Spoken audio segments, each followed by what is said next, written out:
5 days. 5 days to one of the most important elections in our lifetime. It's going to shape our country for decades to come. Una de las cosas que sin lugar a dudas hay que seguir en estas elecciones intermedias legislativas del 8 de noviembre en Estados Unidos es el voto latino. Si bien se dice cada ciclo electoral en Estados Unidos que es muy difícil pensar como el voto hispano como algo monolítico. ¿Por qué? Porque poco o qué tanto puede tener en común quizá los mexicanos que viven en Chicago, en Illinois, con los cubanos que viven en Florida, con un centroamericano que vive en Los Ángeles. Cada uno responde en la boleta, en los comicios, dependiendo no solamente de la política nacional, sino de su política local en cada estado, con diferentes medidas, con diferentes candidatos.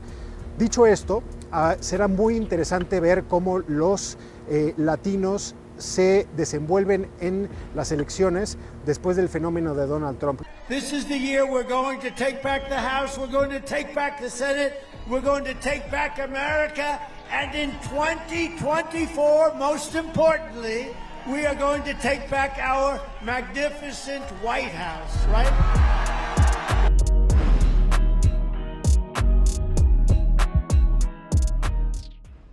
¿Cómo seguir o en qué batallas seguir cómo se mueve el voto latino?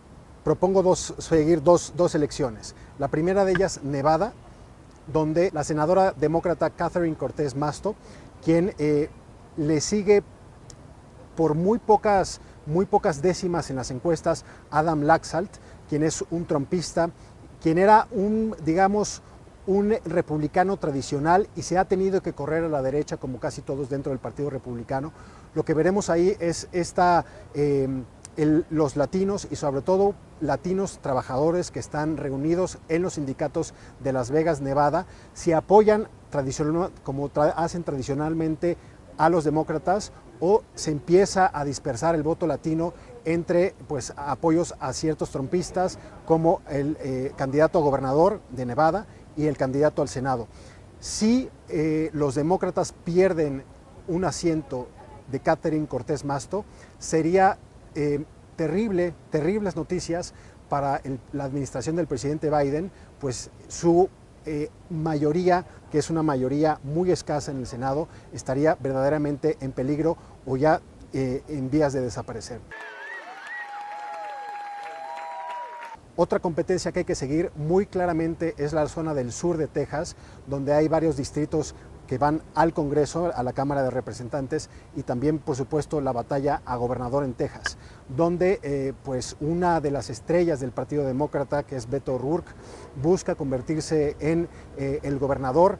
Ha cerrado en las encuestas, no sabemos si será suficiente para que logre triunfar y logre derrotar a uno de los gobernadores más a la derecha dentro del Partido Republicano, que es Greg Abbott, quien ha hecho políticas de inmigración muy polémicas, como enviar a inmigrantes que están cruzando por la frontera con México a estados como Nueva York, los ha enviado a Washington, D.C. Son políticas que van muy bien con los sectores más radicales de la derecha, con los sectores más radicales del trumpismo, pero que son reprobadas por la mayoría de los ciudadanos de Texas. This is what Democrats do all the time. They virtue signal, oh, we want to be a sanctuary city. But then when they got just a couple of hundred migrants, they started crying, complaining. They could not handle just a couple of hundred migrants. They were asking for more money. Y hay un ejemplo más en una contienda más pequeña, que es el caso de Mayra Flores. Mayra Flores, que es una congresista que ganó en unas elecciones especiales que se disputaron más temprano este año, vuelve a jugarse este escaño para un periodo completo, y ella es una trumpista mexicana, lo que podría parecer una contradicción, no lo es. Ella ha matizado su discurso, ha matizado un discurso muy conservador que está teniendo cierto éxito con algunos grupos de latinos, de hispanos y sobre todo de mexicanos en esa frontera que había sido un bastión para los demócratas desde hace décadas. Only in America can someone like me, being born in Burgos, Tamaulipas, Mexico, worked in the cotton fields, and become a congresswoman. In the name of the Father, and of the Son, and of the Holy Spirit. Sin lugar a dudas, la polarización es uno de los temas más centrales en estas elecciones intermedias, en estas elecciones legislativas. Lo vemos a cada día, lo vemos en situaciones que son preocupantes en una democracia como Estados Unidos. Una de ellas, el ataque en su casa a Paul Pelosi, quien es el esposo de Nancy Pelosi, una de las políticas más importantes de California, pero no solamente de California, sino también de Washington. Y eso ha sido, a días de las elecciones intermedias, ha sido un combustible para que hayan demostrado pues, el peligro que tiene la polarización política, tanto de los grupos radicales, de los republicanos trumpistas, como de algunos sectores progresistas radicales demócratas, quienes se han enfrentado y que pues, ha demostrado que después de esto, y que ya veníamos sobre todo del 6 de enero, del asalto al Capitolio, que todavía pues nos estamos jugando unas elecciones, cuando hay una comisión especial en el Congreso que está investigando y que ha visto el papel que tuvo los movimientos de ultraderecha en la toma del Capitolio y cómo había un vínculo claro y absoluto con el presidente Donald Trump y su séquito.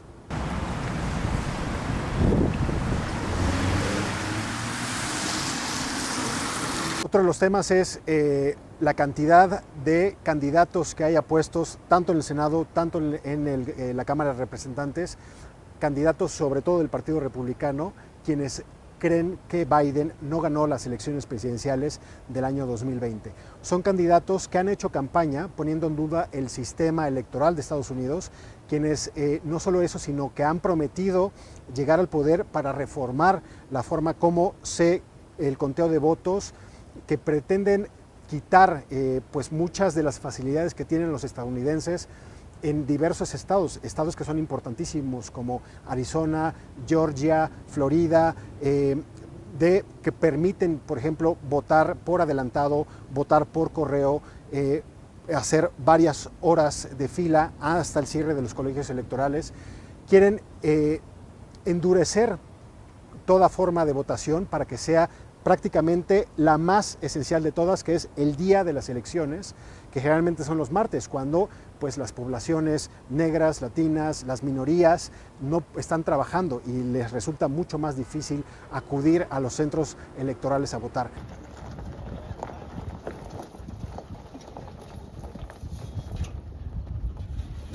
El tema de la migración parece tener menos peso en estas elecciones que comparado a otros ciclos electorales.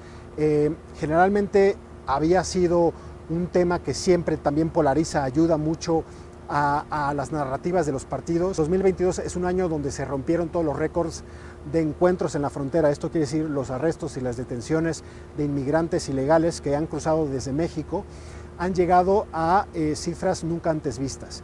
Esto, sin lugar a dudas, en estados como Texas se ha convertido en un factor electoral, pero es un factor que se ha diluido, no tiene tanto peso en otros estados como California, en otros estados fronterizos, donde la economía es el tema principal que guía en estas elecciones y donde los demócratas están tratando de vender sus éxitos, de vender algunos de pues, sus leyes más favorables para las clases trabajadoras, como para tratar de contrarrestar a las presiones inflacionarias, que no hay que olvidar que Estados Unidos está sufriendo la peor inflación en 4 décadas.